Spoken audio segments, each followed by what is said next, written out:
새벽에 오신 분들을 환영합니다. 또 한 주간 믿음 아래서 승리의 삶을 살아가게 되기를 축복합니다.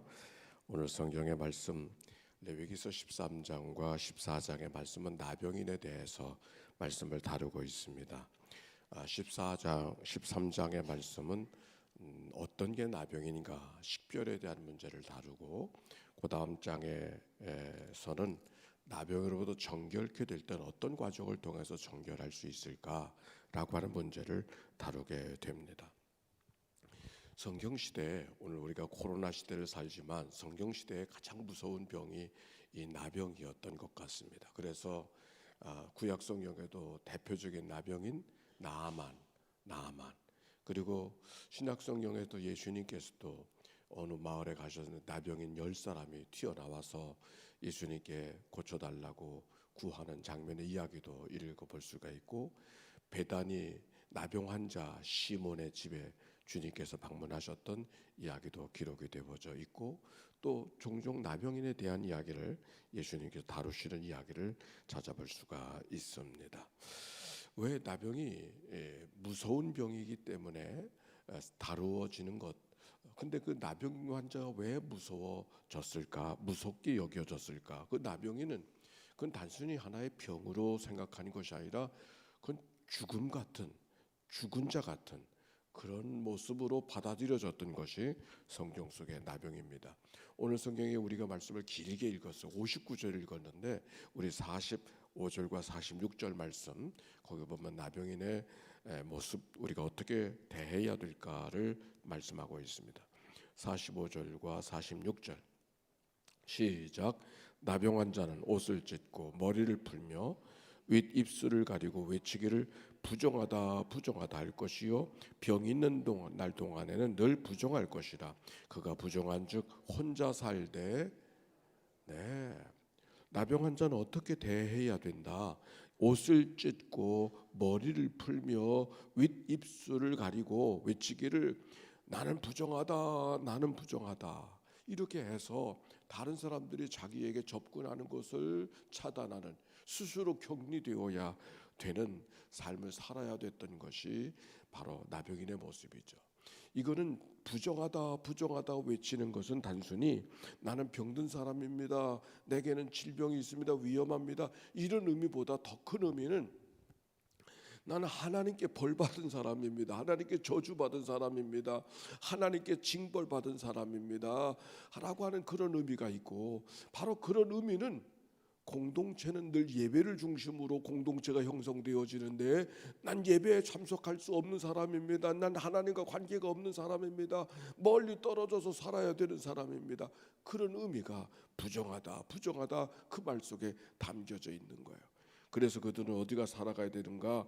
병 있는 날 동안은 늘 부정할 것이라. 그가 부정한즉 혼자 살되 진영 밖에서, 사람들과 함께 살지 못하여, 식구들과 함께 살지 못하여, 마을에 살지 못하여 무덤가에서 혼자 동굴에 가서 살아야 되는 것이 바로 나병 환자의 모습이었습니다.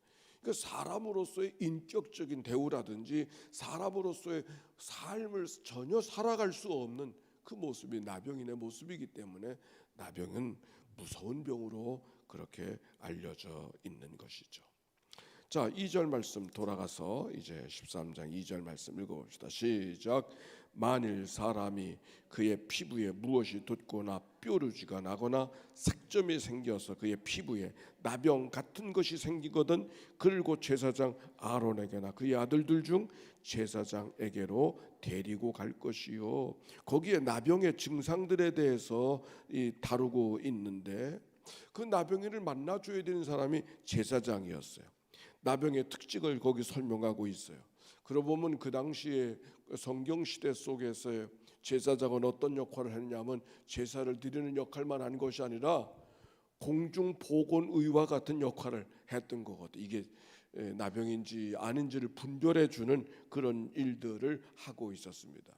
실제로 여기 13장에 있는 말씀 속에는 모두 21가지의 피부에 관한 질병들, 피부에 관한 임상적 사례를 여기 성경이 설명하고 있어요. 21가지나.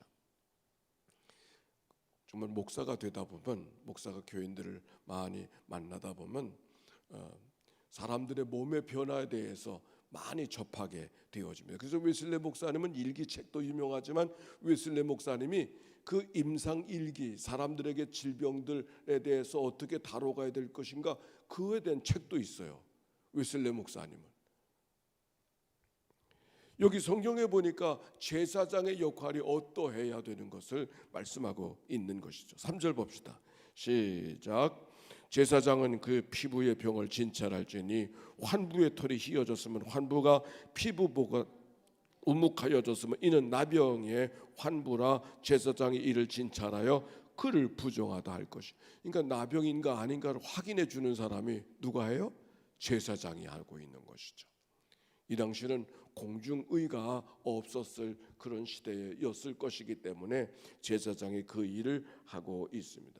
실제로 제사장의 역할 속에, 목사의 역할 속에, 목사라는 말의 그 원어적인 의미는 치료해 주는 사람이다, 그런 의미가 담겨 있습니다. 제사장이 바로 그 나병인을 분별해 주는 그런 역할. 그래서 환부의 털이 휘어지거나 환부가 피부보다 우묵하여졌으면 그 사람은 나병이라, 그러므로 그 사람에게 부정하다고 이야기하고 그 사람을 달리해야 된다라고 하는 말씀이 이 말씀 속에 담겨져 있습니다. 4절부터 몇 절 또 봅시다. 4절부터 시작.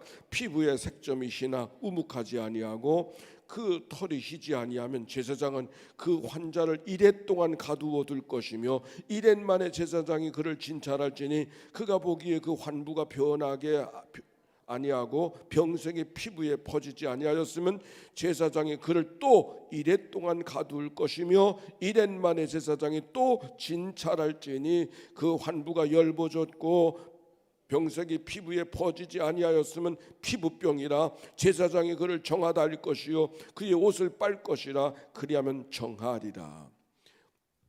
만약에 어떤 사람이 피부에 문제가 생겨서 제사장에 왔는데 이게 피부병인지 나병인지가 확실하지 않으면 어떻게 하라고요? 일주일 동안 거기 뭐라 그랬어요? 네? 가두어 둘 것이며 어디다 가두어 뒀을까요? 제사장이 있는 데다 가두어 뒀을 거 아니에요. 제사장의 성막 그 근방에 어디다 가두어 두었을 거 아닙니까? 그러다가 또 한번 분별해보고 또 아직도 미심쩍이 있으면은 다시 일주일 동안 격리해서 가두어 뒀다가 그 다음에 보고서 나병의 증사가 아니면 나병인이 아니라 이건 피부병이다, 단순한 피부병이다. 사람들이 피부병 되기를 얼마나 기다렸을까, 그런 생각을 했습니다. 그러고 보니까 요즘 코로나 시대에 격리가 여기서 다 근거하지 않았나, 그런 생각이 들었습니다. 14일을 격리해야 되는데 오늘 여기 성경에도 보니까 14일을 이레를 격리하고 또 1회를 가고, 그래서 진찰해서 피부병인가 나병인가를 확인해 주라 하는 말씀이 기록이 되어져 있어요. 근데 제사장은 아무나 하는 게 아닌 것 같아요. 얼마나 위험하겠어요. 나병인인지 확실히. 그러니까 확실하지 않으니까 아니면 좋겠지만 나병인이면 어떻게 하겠어요. 같이 몇 주를 지난 거 아닙니까? 그게 얼마나 위험한 일일까. 근데 이게 제사장만의 일이 아니고 교회가 그들을 어떻게 대해야 될 것인가를 우리가 생각해야 되지 않습니까? 제가 서울에서 목회하게 될 때 때때로 예배 시간에 누가 오느냐면 노숙인들이 와요. 그 노숙인들이 오게 되어지면 노숙이 오는 건 좋은데 노숙인 옆에 사람이 앉으려고 하질 않네. 냄새가 많이 나거든요. 그래서 어느 한 노숙인은 늘 예배당 올 때 몸을 깨끗하게, 제가 볼 땐 냄새가 전혀 안 나는 그 노숙인 특유의 냄새가 있는데 오는 건 좋은데 사람이 오려고 하지 않아서 상당히 사람들이 불편하게 여겼던 그런 일들이 기억이 납니다. 그런데 생각해 보면 아무나 오라고, 누구든지 오라고 이야기하면서 우리가 때때로 그런 냄새 나는 사람이 옆에 오면은 불편하게 여기고 안 왔으면 좋겠다고 여길 때가 많이 있는 것이 현실이에요. 오늘 여기 성경에 보니까 냄새나는 정도가 아니라 어떤 사람이 왔어요. 나병 환자가 왔잖아요. 아주 분명하게 나병인으로 확인은 안 됐지만 나병인일지도 모르는 사람이 같이 앉아서 예배한다고 할 때 어떤 마음을 가져야 될까?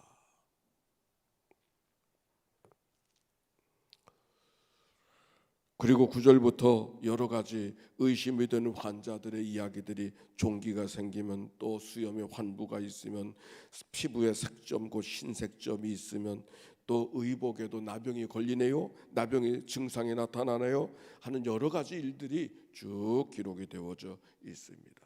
자, 오늘 성경을 통해서 우리가 이 아침에 가져야 될 하나님의 메시지는 뭘까? 이 나병의 증상이 어떤 증상이냐면, 첫째는 작은 것으로 시작하죠. 색점, 피부가 종기가 나든지 뾰루지가 나든지 아주 작은 것으로부터 시작했어요. 또 나병인의 모습은 어떻게 되어지는가? 특징이 전염성이 높아요. 이 사람이 나병인이 되어지면 또 다른 사람에게 나병인이 옮겨가는 그런 모습. 근데 나병인의 가장 큰 특징은 뭐냐면 감각이 없어지는 거예요. 감각이 없어지는 거예요. 오늘 이 말씀을 읽어가면서 요즘엔 나병인도 별로 많지 않은데 이 말씀이 우리에게 무엇은 말씀을 줄까? 우리가 영적인 나병에 걸려져 있는가를 한번 돌아보는 시간이 되었으면 좋겠어요. 영적 나병. 성경의 말씀은 나병인에 대한 이야기를 하는데 이 나병인의 이야기는 나와 별로 상관없다 이렇게 보지 말고 내가 영적 나병인은 아닌가? 나병인의 특징은 작은 것으로부터 나병이 시작한다 그랬죠. 작은 색점, 작은 점, 작은 뽀루지, 작은 종기, 작은 변화. 너희 믿음이 겨자씨 하나만 있어도 산을 옮기울 수 있다. 그렇게 말씀하셨는데 오늘 우리의 믿음의 생활은 뭐 대단한 일을 해야 믿음이 특별히 대단한 것이 아니라 작은 일. 그 작은 일이 뭘까? 오늘 성경적으로 보면 자기를 늘 식별하려고 하는 마음, 자기를 늘 성찰하려고 하는 마음, 자기를 늘 하나님의 말씀으로 돌아보려고 하는 마음, 거기서부터 우리의 영적 생활은 시작한다고 하는 말씀입니다. 우리가 새벽을 깨워서 늘 하나님 앞에 나오는데 가장 귀중한 것은 새벽을 깨웠다고 하는 거 참 귀한 거예요. 왜냐하면 새벽을 깨울 수 있는 사람은 건강한 사람이에요. 적어도 생활이 건강한 사람이에요.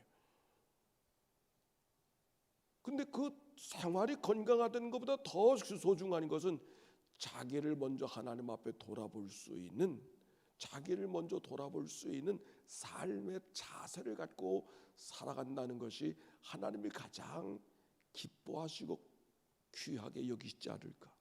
곧잘 우리는 자기에 대해서 너무 관대하고 남들은 다 탓할 일만 있어. 우리가 그러고 살 때가 얼마나 많이 있는지 모르겠어요. 남들에 대해서 너무 엄격하고 자기에 대해서는 대강 지나가고 할 때가 얼마나 많은지 모르겠어요. 바로 그런 삶의 모습이 나나 너나 할 것 없이 나의 모습인 것을 기억하고 오늘 작은 것, 자기를 먼저 성찰하고 자기를 먼저 돌아볼 수 있는 시간을 가졌다고 하는 그런 삶의 습관을 가졌다고 하는 게 우리가 새벽 기도인이 가질 수 있는 가장 귀한 복이 아닌가요? 작은 것부터 시작하고 있어요. 또 전염성도 높아.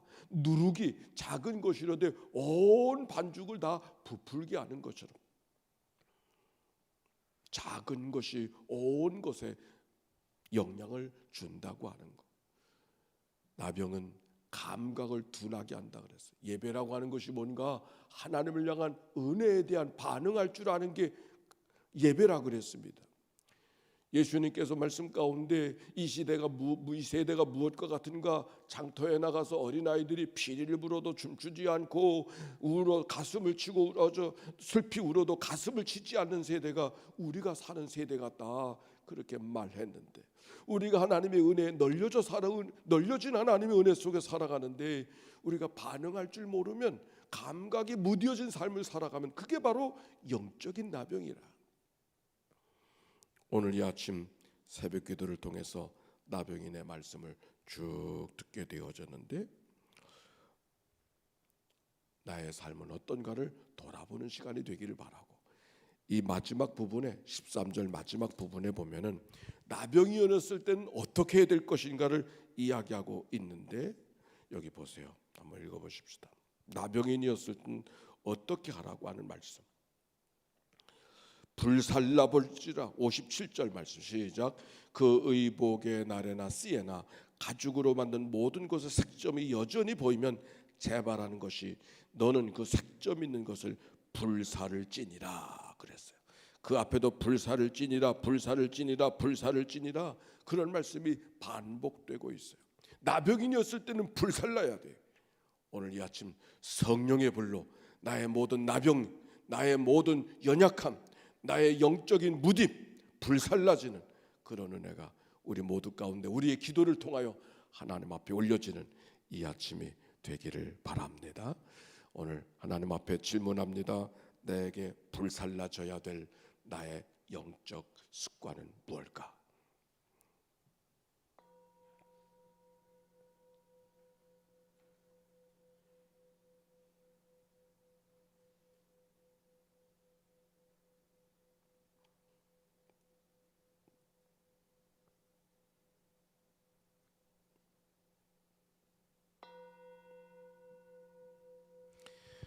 하나님, 오늘 이 아침 나병에 대한 말씀을 들었습니다. 긴 절을 읽었습니다. 행여 내게도 나병의 증상을 갖고 있지 않은지, 나병이거든 불살라버리라고 말씀해 주신 말씀을 이 아침에 듣습니다. 성령의 불로 태워 주시옵소서. 불살라지게 해 주시옵소서. 온전히 하나님 앞에 거룩한 습관으로 다가서는 저희들 되도록 축복해 주옵소서. 감사한 것은 오늘도 단잠을 깨워 주께로 날려 나오게 하시고, 이른 아침 제단을 쌓는 새벽 기도인의 습관을 갖고 살아가도록 인도하신 하나님께 감사와 찬송과 영광을 올려드립니다. 하나님, 우리의 삶이 영적으로 민감해진 삶을 살게 해주시어서 작은 것에서 둔감하지 아니하고 오히려 하나님 앞에 기뻐하고 찬송하고 노래하고 자랑하고 알리며 살아가는 믿음의 삶이 되도록 인도해 주옵소서. 하나님, 드려진 예물을 축복하시고 예물 속에 담겨져 있는 여종의 간절한 기도를 연락하여 주시옵소서. 천번의 제사를 만들어가는 중심 속에 하나님의 보살핌과 인도하심이 있도록 인도해 주옵소서. 병상에서 불편한 자리에서 이 아침을 맞이하는 식구들 찾아가 만나 주시옵시고, 폭우로 말미암아 고통당하는 믿음의 가족들, 또한 흩어져 있는 모든 이 민족 가운데 주님의 긍휼과 자비를 베풀어 주옵소서. 이 한날을 다 주께 의탁하오며 우리를 구원하신 예수님의 이름으로 기도하옵나이다. 아멘. 이제는 성부, 성자, 성령 삼일체 하나님의 크신 은혜와 사랑과 역사가 이제와 같이 영원히 함께해 주시기를 축원하옵나이다. 아멘. 우리 함께 기도하며